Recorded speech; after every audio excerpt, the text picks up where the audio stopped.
Right now, your phone is within arm's reach. Maybe it's already in your hand. In the last hour, you've probably checked it without deciding to. You didn't plan that moment. Your hand just moved. But the real reason is stranger than willpower, apps, or bad habits. Your brain wasn't built for notifications. It was built for something older and far more dramatic. 200,000 years ago, your ancestors lived on open grassland, in tiny bands, surrounded by things that wanted to eat them. A rustle in the grass could be wind, or a leopard. The humans who survived long enough to have children weren't the calmest, they were the vigilant ones. They checked every sound, every shadow, every twitch at the edge of their vision. That checking wasn't anxiety, it was insurance. The brain circuit behind this is ancient and indiscriminate. It's called the salience network, and its only job is to interrupt whatever you're doing when something in the environment might matter. Might, not does. Might. That little word is the whole plot. Here's where it gets weird. In the 1950s, psychologist B.F. Skinner did experiments with pigeons and a lever.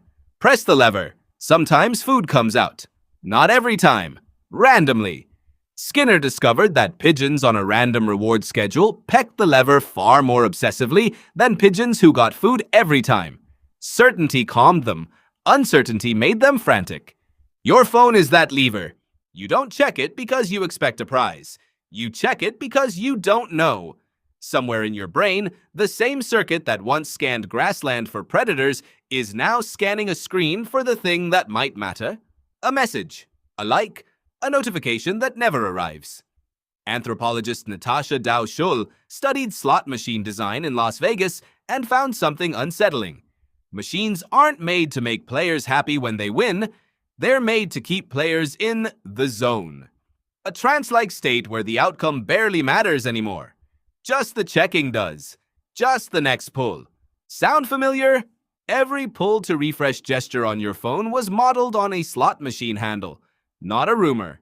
A design decision by engineers who studied the same uncertainty-driven behavior Skinner saw in pigeons. But why does uncertainty tug harder than certainty? Why does maybe yank you more than yes? Neuroscientist Kent Berridge found the answer in the dopamine system. Dopamine isn't simply the pleasure chemical, it's the wanting chemical. Berridge showed that dopamine spikes not when you receive a reward, but right before, when the outcome is still unknown. The peak isn't satisfaction, it's anticipation. Your ancestors needed that system. The half second before you knew whether the rustling grass was wind or a predator flooded your brain with focus and urgency, survival hinging on that moment. That system kept them alive for millennia. Now it's pointed at a lock screen. Think about what your phone does each time it lights up. It interrupts you with something small, uncertain, and possibly important. Your ancient alarm can't tell the difference between a predator in the grass and a text that might matter. To the salience network, both are the same category of event. Check this. Now, this is the twist. You're not failing at self-control or being weak. You're running one of the oldest survival programs your brain has in an environment engineered by people who studied exactly that program to keep you in it longer. There's another layer. Humans didn't just evolve to watch for danger, we evolved to watch each other. In ancestral bands, knowing who was allied, who was angry, who might share food wasn't gossip, it was survival.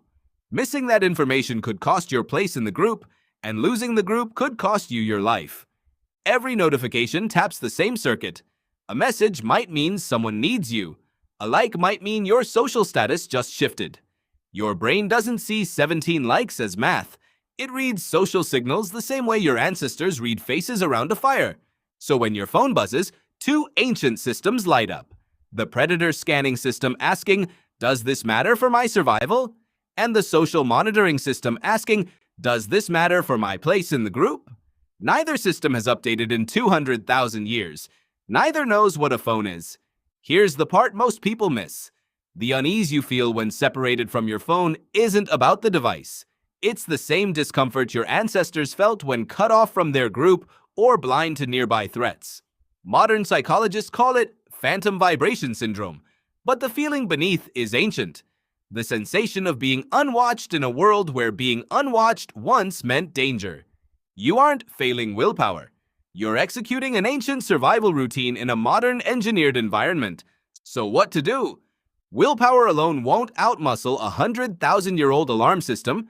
Your ancestors solved it by removing uncertainty. A predator either was there or it wasn't. Once they checked and confirmed safety, the alarm quieted for a while. You can do the same.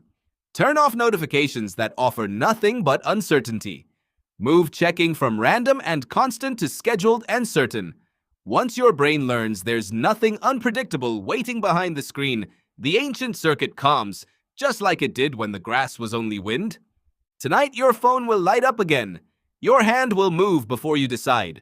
When it does, you won't be staring at a screen. You'll be doing what your ancestors did daily in a body built 200,000 years before anyone dreamed up a screen. You'll be checking the grass for movement.